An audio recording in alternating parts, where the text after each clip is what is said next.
Yeah, you know, a lot of people have asked me why we've chosen Parramatta. I think some people poo-poo it a bit, which is mad, because it's a really great and interesting city. And as for the history, you know, you couldn't ask better, could you?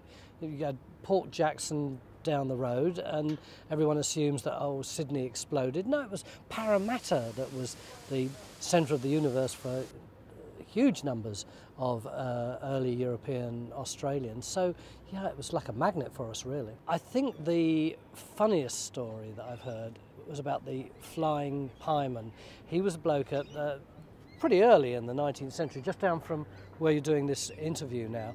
He used to go down to the ferry from Parramatta to Sydney, and he would give pies out, flog pies, and then he would walk really fast all the way down to Sydney, and then he would overtake the boat and flog a second round of pies when he got to the other end.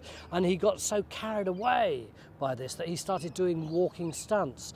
He did 500 miles in half-hour stints, 500 of these half-hour stints.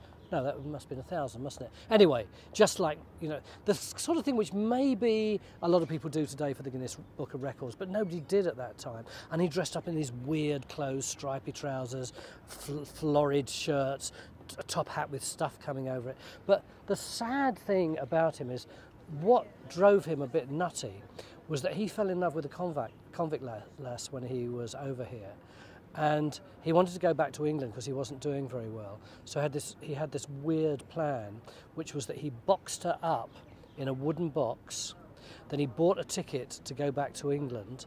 And the idea was that the box would go on to the ship. And then he would open it up halfway through, and everyone would say, "Oh, what a lovely girl, why don't the two of you get married?" And they'd live happily ever after. But they put the box on the wrong ship, and he was riding all the way around the circular quay going, "Stop, stop, my darling's in there, stop, stop, stop." And it didn't stop, it just disappeared over the horizon, and he never saw her again, and presumably she starved to death.